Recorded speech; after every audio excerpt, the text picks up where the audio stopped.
మీకు ఏదైనా సంక్షేమ పదం అంటే రాసిస్తారు కానీ రాజ్యాధికారం అంటే ఏ ఒక్కరు కూడా మాట్లాడరు. కానీ కవితక్క బరాబర్ ఇలా సిటీ నడిబొడ్డులో కూర్చొని మీ కులాలకి రాజ్యానికి నిలబడి రాజ్యాధికారాన్ని అందజేస్తా అంటుంది.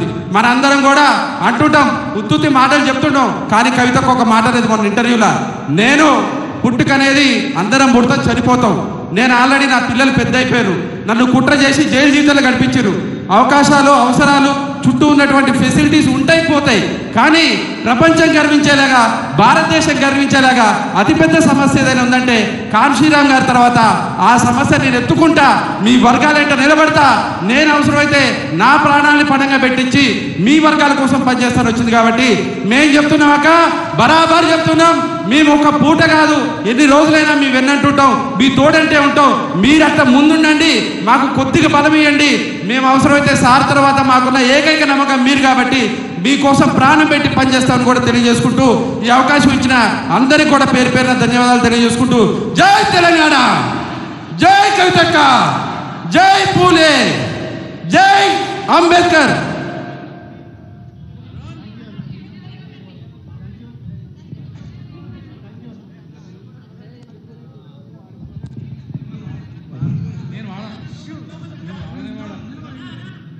సమన్వయం పాటించాలి.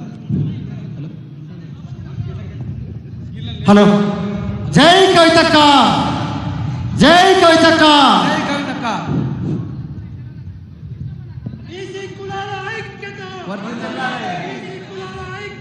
వర్ధిల్లాలి బీసీ ఐక్యత, జై బీసీ, జై బీసీ, జై బీసీ నాయకత్వం, కవితక్క నాయకత్వం, బహుజన గొంతుక కవితక్క గారి నాయకత్వం, బహుజన గొంతుక కవితక్క గారి నాయకత్వం, బహుజన గొంతుక కవితక్క గారి నాయకత్వం.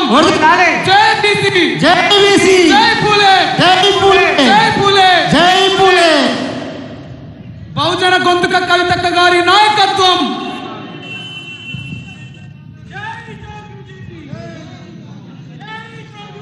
జై జాగృతి. జస్ట్ అట్లా పట్టారు.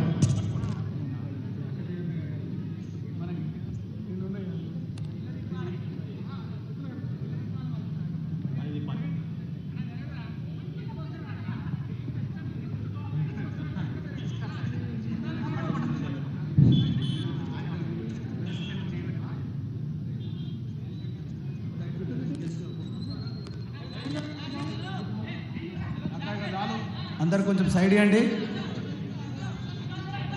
అందరు కొంచెం సైడ్ ఇవ్వండి, మీరు సైడ్ అమ్మా. జై బీసీ, జై బీసీ, జై బీసీ, జై బీసీ, జై బీసీ, కవితక్క నాయకత్వం, కవితక్క నాయకత్వం.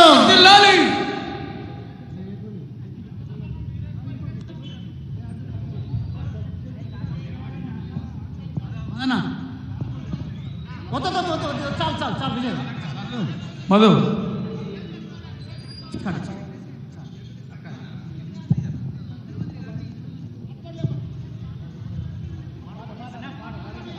జై బీసీ. ఈ సభను ఉద్దేశించి కోరుతా ఉన్నాం.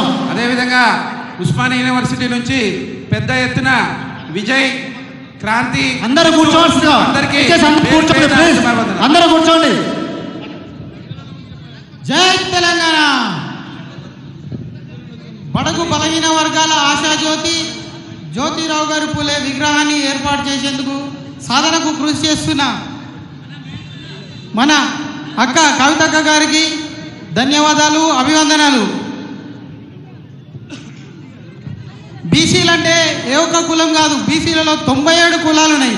అలాంటి కులాల వారికి 42% అనేది సబబు కానప్పటికీ మనం అడ్జస్ట్ చేసుకుంటూ ముందుకు పోతున్నాం. అయినా కూడా ప్రభుత్వాలు ఎలాంటి సహకారాన్ని అందించట్లేదు. కాబట్టి వారందరిపైన యుద్ధం ప్రకటిస్తూ మనం 42% సాధించుకునేందుకు ముందుకెళ్తున్న కవితక్క గారికి అడుగుజాడలో నడిచేందుకు మేమంతా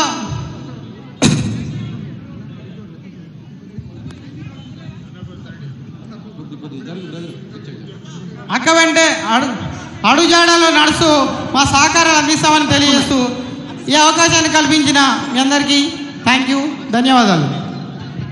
అదేవిధంగా ఈ సభను ఉద్దేశించి జాగృతి నాయకురాలు లలిత యాదవ్ గారిని మాట్లాడవలసిన కోరుతా ఉన్నాం.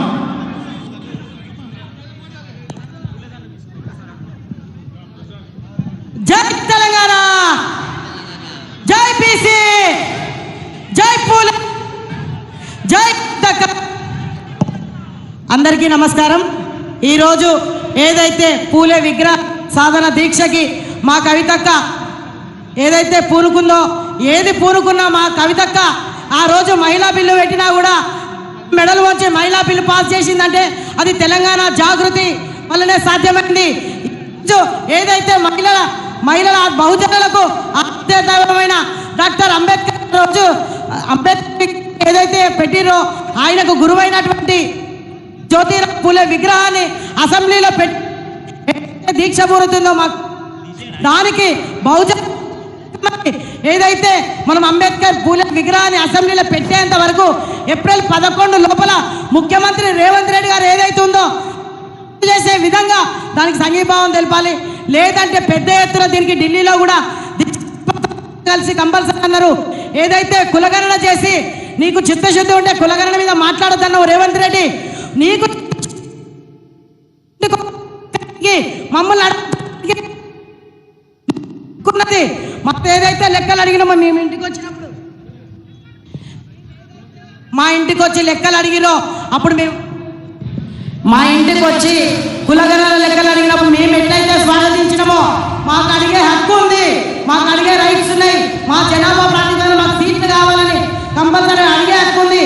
ఏదైతే కామారెడ్డి డిక్లరేషన్లో 42% అన్నవో దాని ప్రకారం ఉన్న చిత్తశుద్ధి ఉండి ఇవ్వండి. ఏదైతే మహిళా తెలంగాణ జాగృతి ఆధ్వర్యంలో మా కవితక్క 3 వేరు బిల్లులు పెట్టాలన్నదో దాన్ని అసెంబ్లీలో 2 బిల్లులు పెట్టిరు.